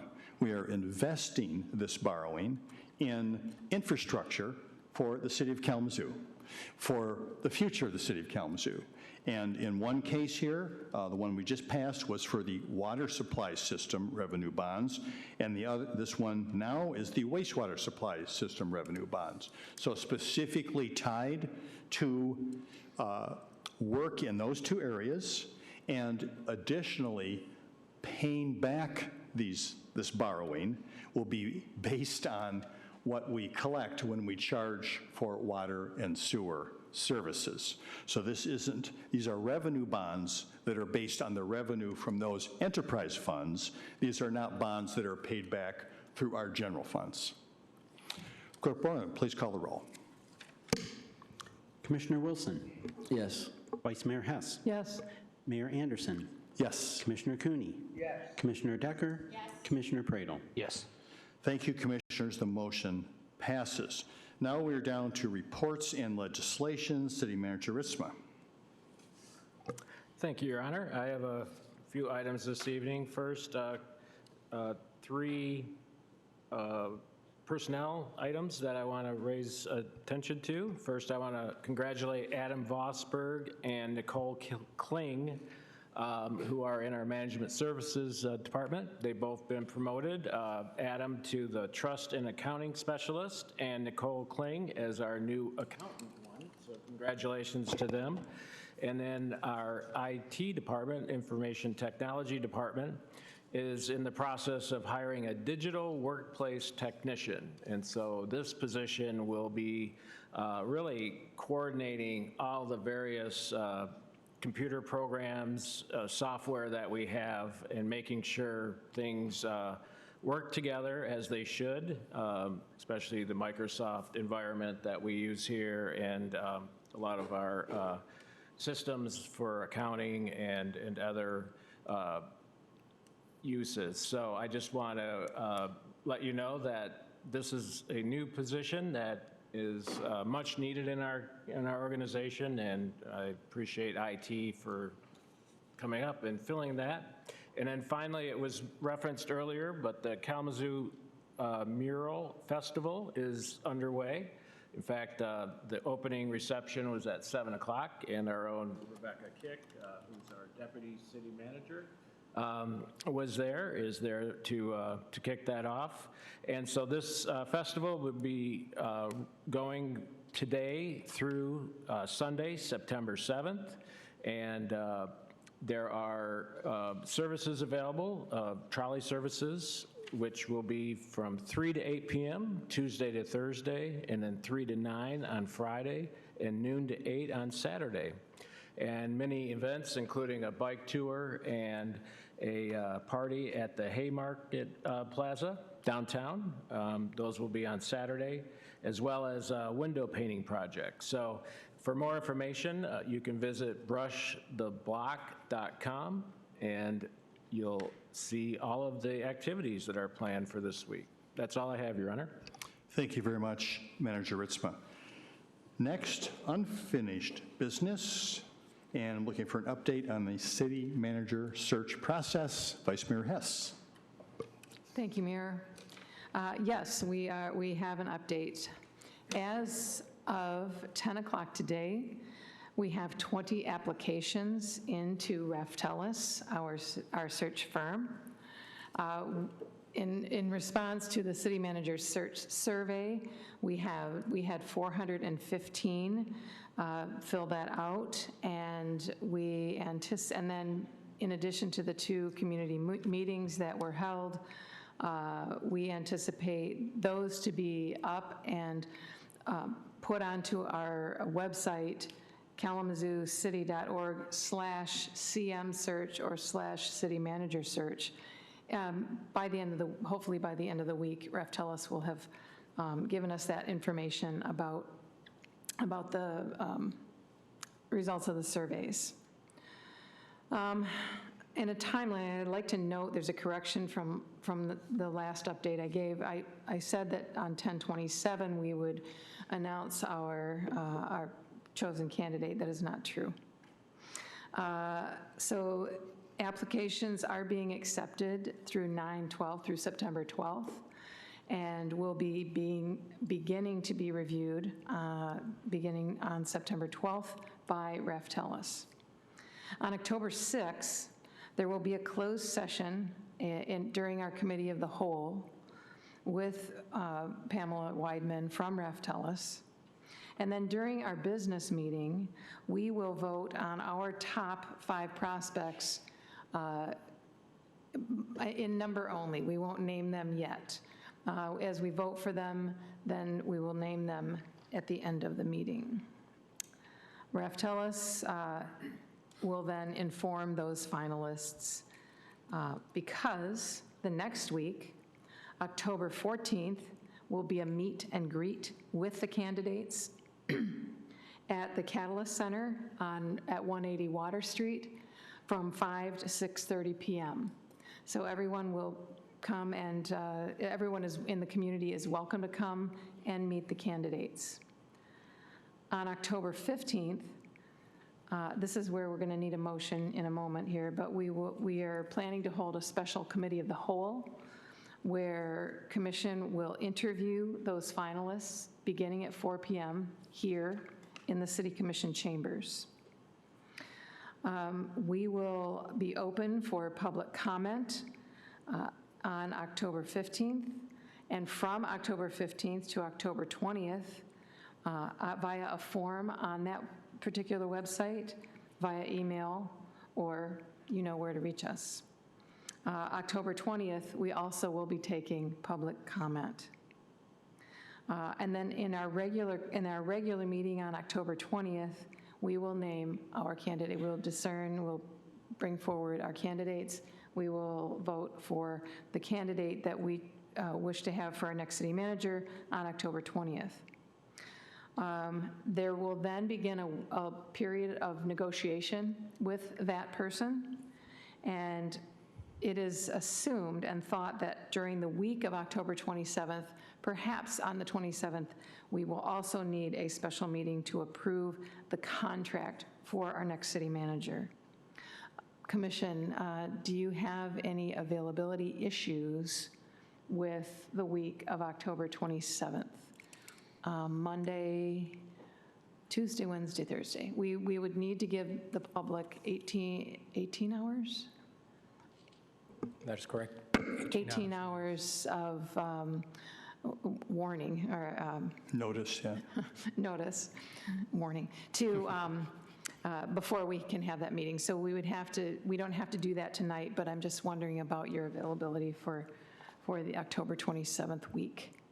And depending upon the negotiation process, we may not have that yet. We may not have that availability yet. So just so you know.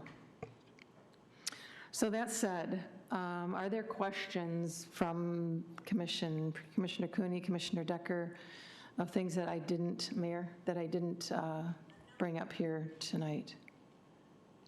Commissioner Cooney. So when the applications come in, will we be able to see them? They will come in, they will initially be reviewed by Pamela, who has all of our wish list, the results of the surveys. Pamela has the results of the surveys, and she knows what we want in a city manager. She will review all applications and bring us on October 6th the top 10. Up to 10 is the maximum number she would bring to us. Yes, so we then, between October 2nd and October 6th, will have the opportunity to read the physical applications in the city attorney's office. They will be available in the city attorney's office for us as commissioners to go over prior to the closed session. So yeah, we'll be able to read through those. Any other questions? I was wondering if City Attorney Leal, if maybe it would be helpful to kind of help us all understand why that process is necessary at that phase of reviewing the top 10 applicants. The process of the reviewing them at the city attorney's office. What we'll do, the reason why is that the applications that have been submitted under Michigan law, the applicants are allowed to choose if they wish to keep their applications confidential until such time as the commission selects the finalists to interview. So before then, the complete applications of those that are recommended by Raftelis, the paper copies will be available in the city attorney's office, and they're still confidential under Michigan law. And so that will allow the commissioners to come in individually, to come in and, if they wish to review the applications. And then that would help you, and when you go into closed session, to further review the applications as well. On the 6th, when you come on your meeting on the 6th and you select your top 4, top 5 candidates, we will do it by numbers and to keep the confidentiality. And then shortly thereafter, after those top 5, you'll be asked to rank your top 5. And then we will conduct the numbers as to see who the top 5 vote getters were, and those would be the candidates that you would select to interview. Either at the end of the meeting or the next day, the names of those 5 numbered applicants would be revealed to the public. But at that point, that's when they become open. They're no longer confidential. Commissioner Cooney. Would it be possible to have that closed meeting at 5 on the 6th? I'm supposed to go out of town that night. On the 6th, yes, that's the closed meeting, that's our. 5? Yeah, Yes, that's our it would be committee of during the the, whole. your cow would Good. be the closed session. Thank you, Commissioner Cooney. Your I'm cow. glad that you can be there. Yeah. No. So therefore, I would like to make a motion that we establish a special committee of the whole for interview of finalists at 4 p.m. on October the 15th, 2025. There's I moved. motion made and supported by, motion made by Vice Mayor Hess, supported by Commissioner Decker. Discussion, commissioners? Would you explain that, what you just did? Yeah. The motion? Yeah. I just move that we have a special committee of the whole meeting on October the 15th for interviews of those finalists. And you'll be back in town, correct, Commissioner Cooney? Okay. Yep. And at that time, Pamela will be with us. She will be here in town. Question, Commissioner Decker? Yeah, I'm just wondering, or I would like to, I don't know if this is the right place at the right time with your motions, just talk about, how we are going to formulate our questions for the city manager interviewees, and also that process, just to make sure it goes a little bit more smoother as we do our interviews, and just make sure it's fair. And asking. Please chime in here, but it is my understanding that Pamela will be helping us with those questions and bring those forward, the questions forward based upon what she saw in the city manager's survey. Okay. I think I'm just hoping that we set a precedent of whatever questions they may be, we're all able to review them, but then also thinking that you want everyone to have a fair chance of saying what they want to say, so we just want to make sure that, when we ask our questions, or the questions that we're asking that we all agree to that are on the paper, and there's not extra questions that we may not ask to another individual who may not get the opportunity to answer that. So I think just not, if we can set a precedent to not stray from the questions that we are given. I mean, if there's something that we really want to ask, and I think that should be being able to see those questions and being able to have that discussion, like, I really want to ask this, or just something like that. I'm just thinking of just past circumstances, and I just want to make sure everybody has a fair chance to answer every single question, and that we're not showing favoritism to individuals as we interview. Absolutely. Agreed. And as our subcommittee meets weekly with Raft Ellis and with Pamela, we will make sure that we discuss, and we'll ask you if you have any preferences of what you would like to ask, so that we have them right here in front of us and we know what we're going to be asking. There should be, I believe, there should be an open-ended question. Please, is there something we missed here? Is there something you'd like us to know about you that we haven't asked? I like that. I like being able to have the open-ended and not just having the direct question. That way, if there's something that they want to express, they can express it, and everybody gets that chance. Yeah. Commissioner Cooney? Yeah, I think this is really important because the attorney can help me with this. I think you have to ask each of the candidates the exact same questions, don't you? In the interest of fairness, that would be wise. Yeah, so I think there might need to be more than one open question, you know? Tell us something about yourself or something, or is there anything else? I mean, just putting that out there, because I know interviewing people for jobs at Western, I've been in charge of, and you have to ask everybody the same questions, so it's really important what questions we got there. Yes, and we'll bring that up in our future subcommittee meetings. Thank you so much. So, we have a motion on the floor, correct, Clerk Borling? And just to remind us here, that motion is relative to a special meeting on October 15th, correct? 4 interviews. 4 p.m. Okay. Clerk Borling, please call the roll. Vice Mayor Hess. Yes. Mayor Anderson. Yes. Commissioner Cooney. Yes. Commissioner Decker. Yes. Commissioner Pradel. Yes. Commissioner Wilson. Yes. Thank you, Commissioners. The motion passes. So now we do have a closed session on our agenda this evening, so I believe that Attorney Leal, we will not be coming back to open session after our closed session. Is that accurate? That is my understanding from the HR director. So this will be primarily, there will not need to be an action taken. Exactly. We won't come back. All right. So we will need a motion to go into closed session when we get to that point. But now is the opportunity for commissioner comments prior to our closed session. Is there anyone who wants to take advantage of commissioner comment time? Mr. Decker? Thank you, Mayor. I'm just going to say something real quick. Very excited that we're slowly, but we are, adding more units to our housing stock. It's going to take some time, but we're going to get there. And then that made me think about, I'm interested, Commissioner Pradel, to see how we're doing with our home share study, because that actually came up in conversation over the holiday season with some individuals within the city that I was speaking with.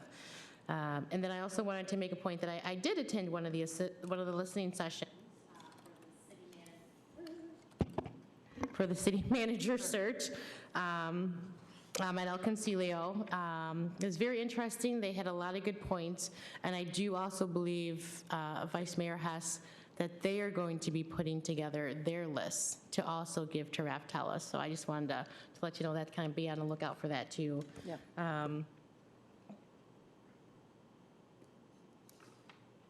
Yeah, it was a good conversation. It was a good conversation with some of the individuals that were there. So I'm excited to see what they wrote down. Other comments?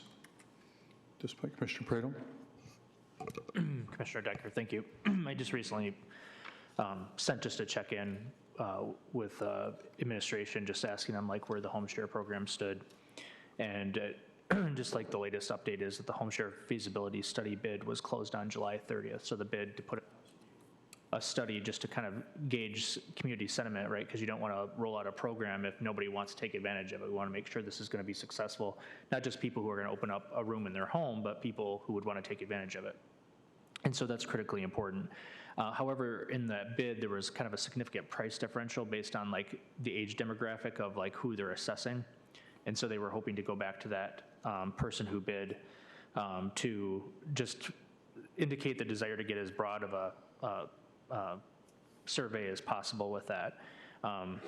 The plan is to still proceed with the study, and the latest that they just said was that they'll get back to me with status of how that's going with that. So it's good to see that that's continuing to go. If you remember as well, what was budgeted this year was to do the study. So that was what was budgeted in this fiscal year. So I'm excited to see that continuing to go, and including just partners in the community who've continued to keep it moving as well. Is this my, can I? Okay. Sure. Your mic is on, man. All right. I also want to just send our condolences to Clerk Borling. and his family on his loss of his mother-in-law recently. I know this is an inordinately busy time of year for you and your team, and but it's a stark reminder that life doesn't stop, and sometimes there's challenges in our own personal lives, but you still keep the trains moving and keeping our election going this fall as well. So thank you to you and your team, and keeping you and your family in our thoughts. We're also keeping Commissioner Hoffman in our thoughts as well this week as well, and look forward to seeing her back here soon. Just wanted to share for the team, both at the Arts Council, but also city and other partners, about the Brush the Block event. It's just really cool to see this happening with all the murals happening around. It's really an engaging event. Just even the creativity, the trolley that's going around so people can go in and view it is called the Salvador Trolley. And so just really impressive. It's exciting to see, if this is just 1 year and we have all these murals happening, imagine if we do this for the next 3 to 5 years, how much it'll brighten up our community as well.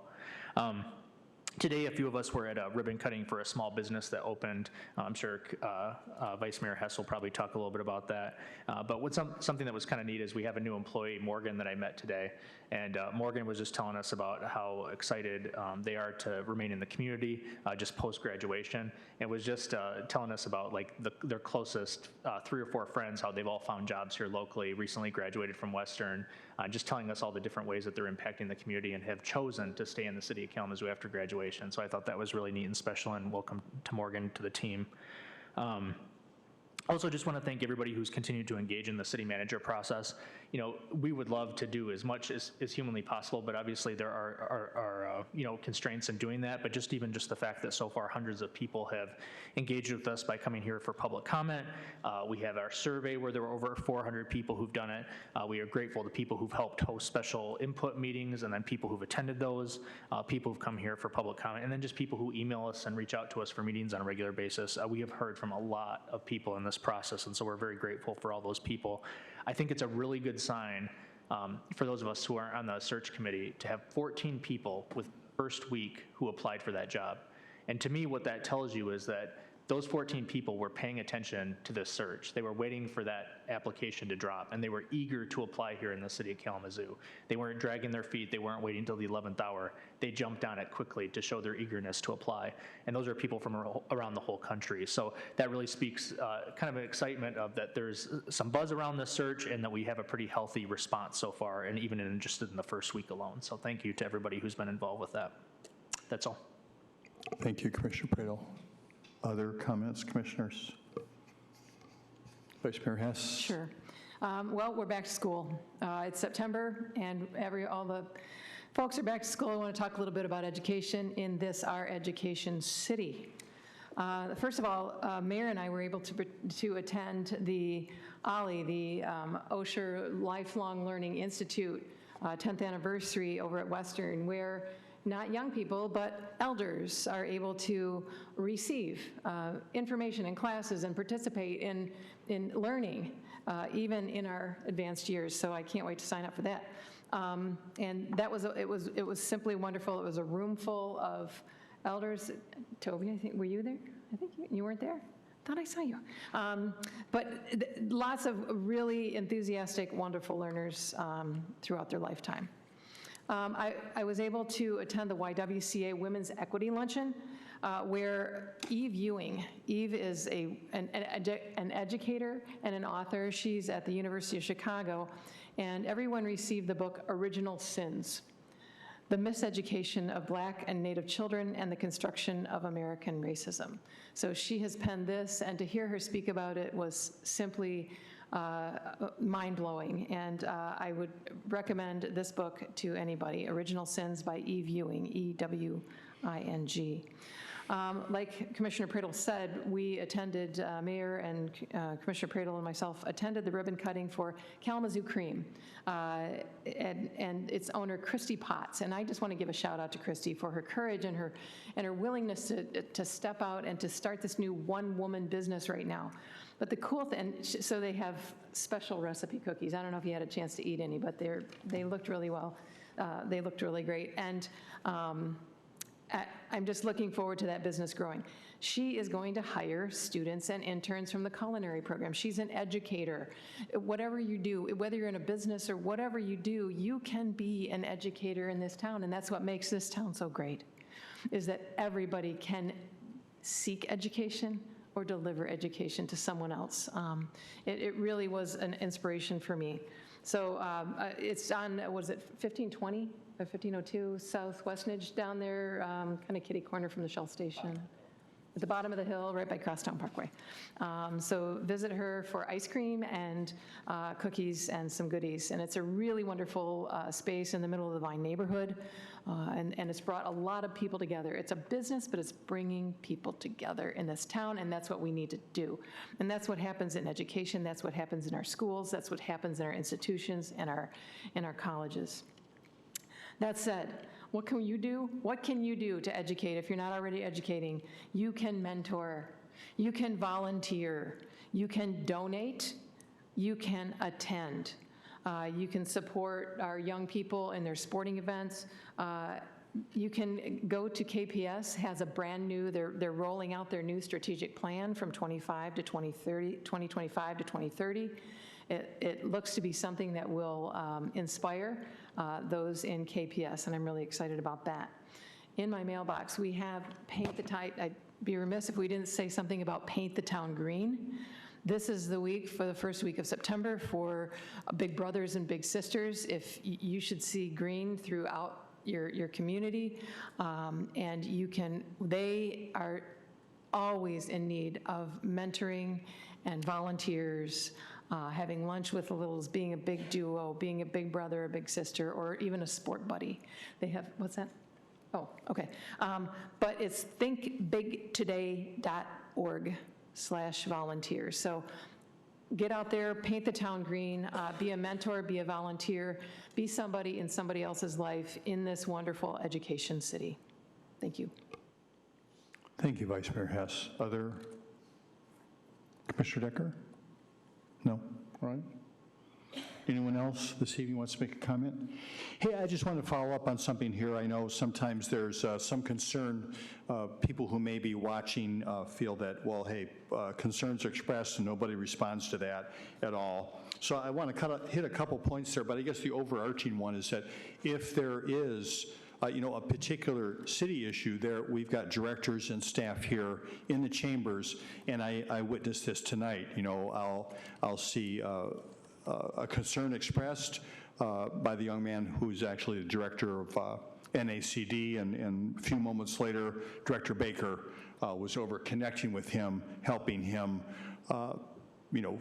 realize who he should talk to and understand the whole situation related to air quality and that sort of thing, and the work we're doing there and what more we could do. So it isn't like these comments fall on deaf ears and nobody responds. I would say that there's often a regular response, and so in that, an effort to be kind of respond to those things, and it is a bit unfortunate because generally speaking, most of the commenters leave by the end of the meeting. So certainly they'll have the opportunity to watch this, but don't stick around. So I just want to say things in no particular order, but first of all, before I get right to that, I just want to say once again, thank you very, very much to our subcommittee, Vice Mayor Hess, Commissioner Pradel, Commissioner Wilson.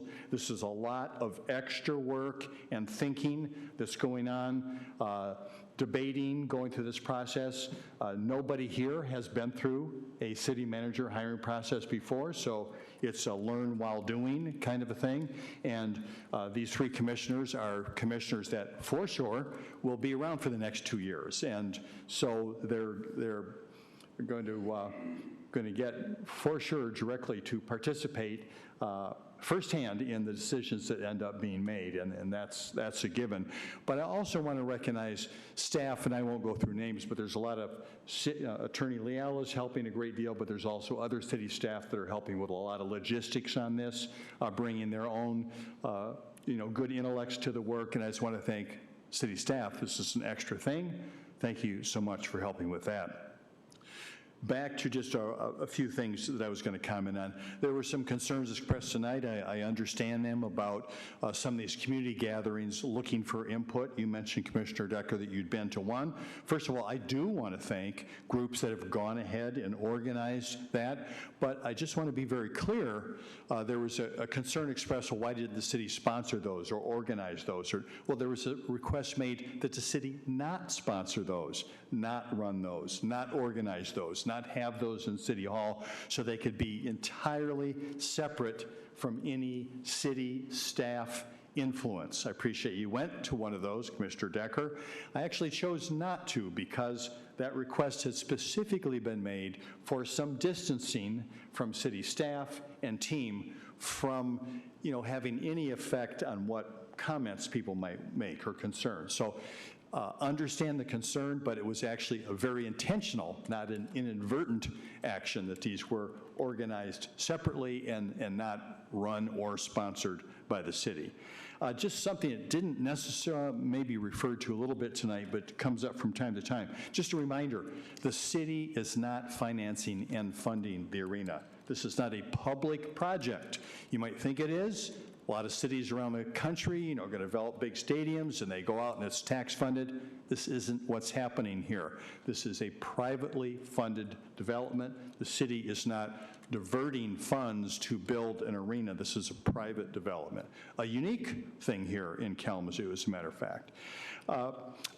Talking about stormwater issues, yeah, that's something that gets brought up a lot to us. The city has invested well over $1 million when we did the work of dredging out the ponds, cleaning out the large culvert that hadn't been cleaned in decades and decades, almost took jackhammer to clean that out, trying to get that runoff out and down to the river. And Director Baker has spent a great deal of time, and his engineers have as well, trying to come up with what ultimately is a solution as it is. And that solution, unfortunately, is not just expanding a few storm sewer lines. That solution is really a solution that's driven by elevations, flooding in the Kalamazoo River, those kinds of things. But if you look at the plan, which is, coming together, proposed plan, it would include, it's a couple $100 million plan.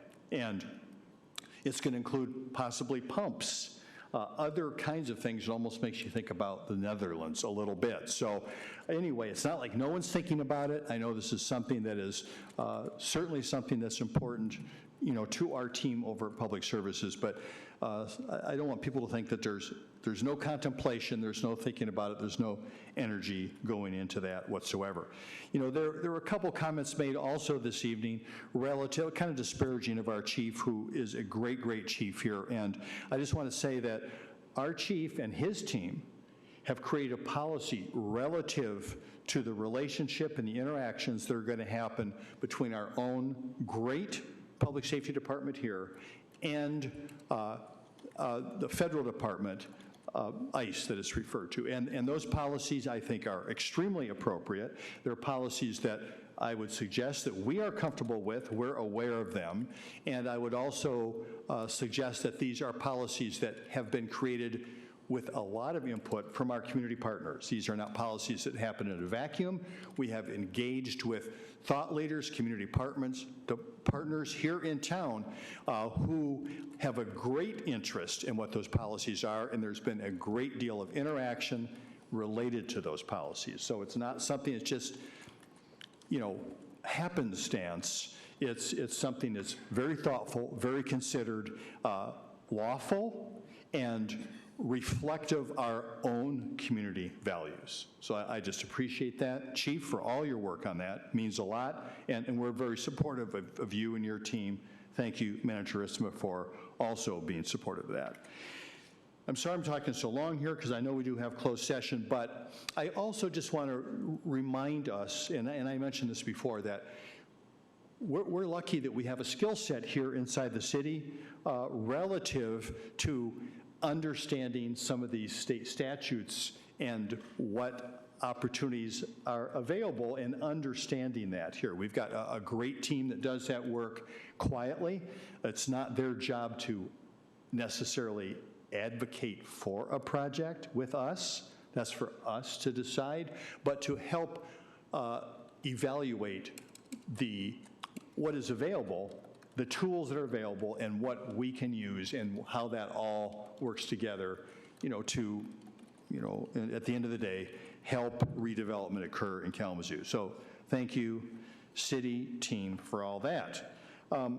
Finally, on the agenda, we have a closed session to discuss labor negotiations, and the recommended action is a motion to go into closed session. Is there a motion? Motion made by Commissioner Wilson, supported by Commissioner Decker. We will not be coming back into open session after we go into closed session. Clerk Borland, please call the roll. Mayor Anderson. Yes. Commissioner Cooney. Yes. Commissioner Decker. Yes. Commissioner Pradel. Yes. Commissioner Wilson. Yes. Vice Mayor Hess. Yes. Thank you, commissioners. The motion passes. I love you, Kalamazoo. We are adjourned. Let's go to the city manager conference.